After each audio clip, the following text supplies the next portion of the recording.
Hello, I am RogueLink, and this is Demon's Crest any percent.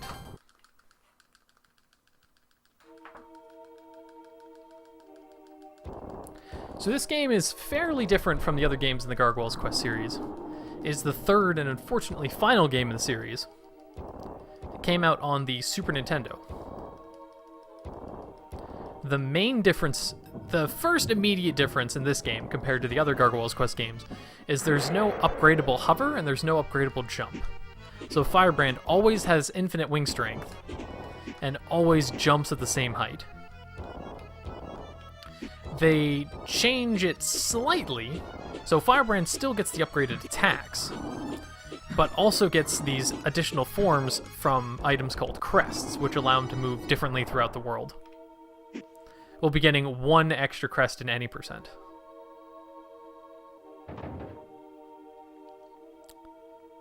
This is Samuelo. Pretty straightforward. It's actually easier in Japanese due to the fact that his first section only has 3 health instead of 6. And it's easier to position yourself in order to defeat him in Japanese than in English.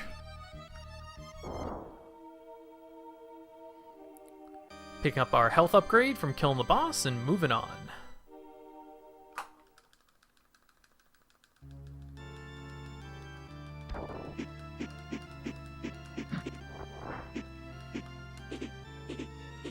Now, since we don't have to collect anything in any percent, obviously, there's several levels which are simply flying over all of the enemies instead of collecting what we need. It's the least popular of the two categories, and fairly RNG heavy in terms of bosses, but still an interesting run, especially for people trying to get into Demon's Crest.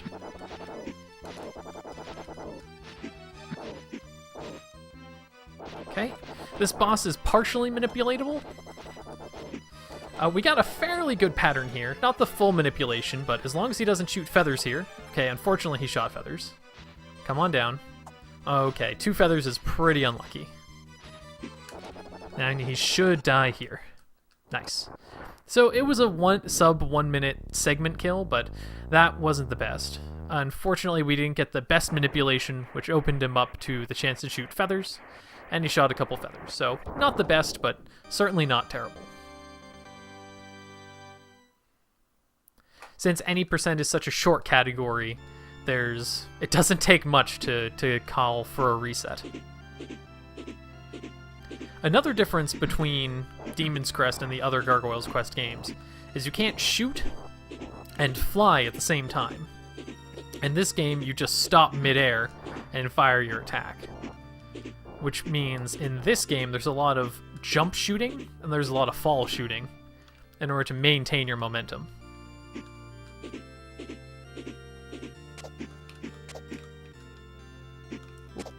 Go. And what we're trying to do here is get that spider to show up. Excellent. And jump up here. Very good. So that saves a little bit of time. It gets us to that platform slightly faster and is called Ascent. Here's Arma, the second boss of the game. Unfortunately, the source of many resets in any percent, due to his fairly heavy RNG. It's a swing of about 10 or 15 seconds for good RNG versus bad RNG. There's a few attacks he can do that just keep him off screen and prevent him from being damaged. This one's going fairly well so far. We've been able to keep him in his damaged state. Okay, that's unfortunate. Okay, 2 orbs, not that great. Oh, missed a shot. Okay, he fired an orb, but he was low enough this time. And got him. Nice. So that wasn't too bad of an Arma. Certainly not the best, but not terrible.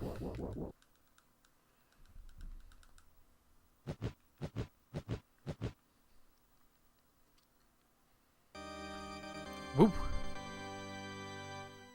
So that was the Crest of Earth. That's going to allow us to turn into Ground Gargoyle. Ground Gargoyle is actually fairly important for the run. turning into him here. Ground Gargoyle is the first instance of being able to do double damage to bosses. So his ground attack does 2 damage versus his aerial attack, which does 1. And as you can see, Ground Gargoyle also has a dash, which allows us to move through levels much, much faster than we would otherwise be able to. Oh, there we go. Nice, nice, and we're through.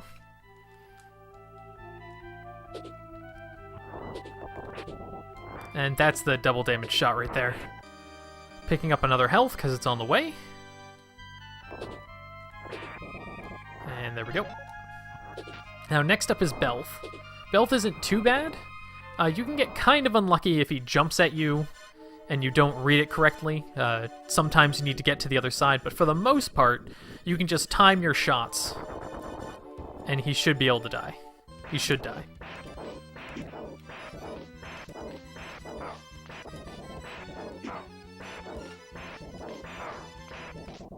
Got him. Usually you end that fight at 1 health. Unless you get pretty lucky. There we go. Not bad. Next up is the Flyer fight. Easily the hardest fight in any percent. So the final boss is pretty tough, but Flyer is incredibly difficult to fight with Ground Gargoyle and to do quickly. For the most part, especially during a marathon, I usually just try to make it through the fight and survive.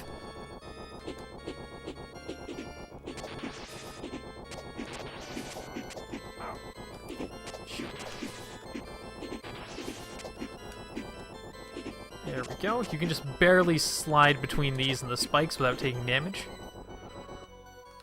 Unfortunately, I had some weird jumps on that second one. Here's a room that gives you gusts of wind, so you can fly faster. I screwed up my early jumps there, so you're not supposed to fly between those enemies, but that's what I ended up doing. Here we're going to switch to Ground Gargoyle for the boss. Now, ideally, what you're going to want to do is either jump on his back to do the ground shots and deal double damage to his head, or deal double damage to his head while he's close to the ground. Uh-oh. Okay, pretty good. Uh-oh. Oh, that's not good. We fell off early.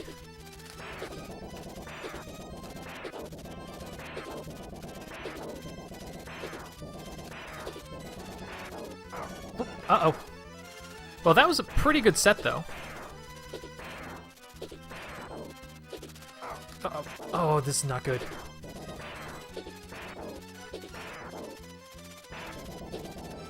Good.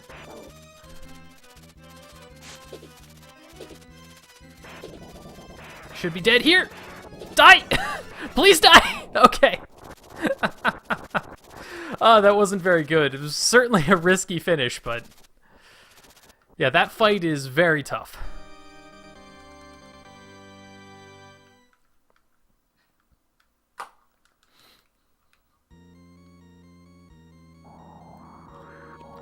Hi, next up is Flame Lord. Very similar to the the first level. What we're going to be doing is we're going to be flying over most of this and preventing enemies from spawning. There's a lot of bats in this level which can lag quite a bit, but if we fly over the level, none of them spawn, so you don't really get any lag. Here we're just dipping under. There we go.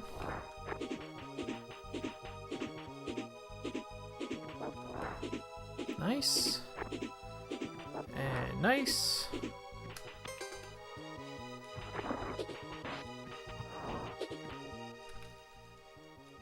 Okay, pretty good movement here. Pretty good movement there. This section's pretty interesting. It's not too bad in any percent. You have a lot of health going through here, but what we're going to be doing is dashing through this fire section, trying to take as little damage as possible to get to the boss.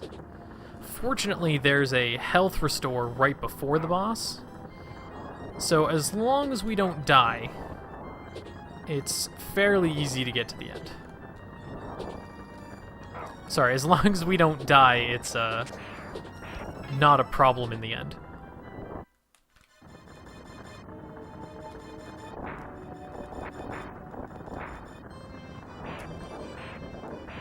Again, Flame Lord is very important to time your shots so that you don't end up shooting him during iframes. That was a fairly good patterns there, actually. 1, 2, 3, 4. So we're counting 5, 6, 7, 8 in order to do a skip. 7, 8, 9, 10, 11, 12, 13, 14, 15, 16, 17, 18, 19, 20. Okay, I miscounted, but we got there. So since we got the last shot while inside of Flame Lord, we were able to save some time picking up the tornadoes inside of Flame Lord.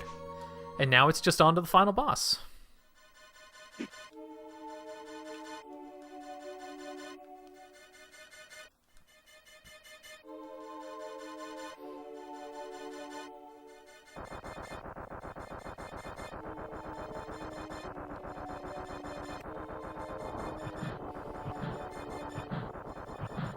Alright, switching to Tornado that we just got from Flame Lord, getting up here.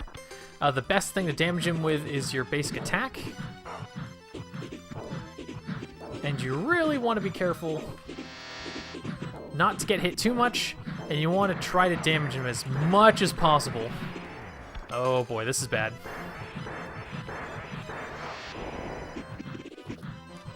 This is really bad.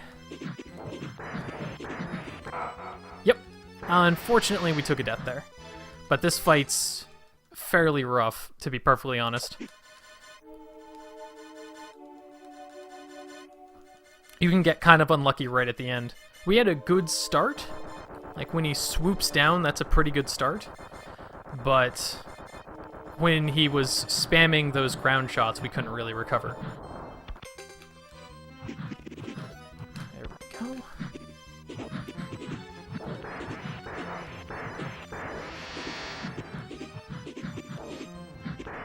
Here we go. This is another optimal pattern.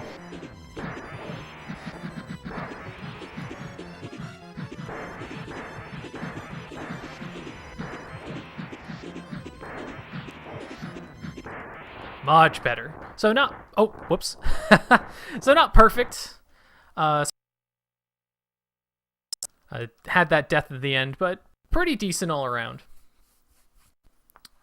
And that is Demon's Crest any percent. Thank you for watching, and thank you for your consideration.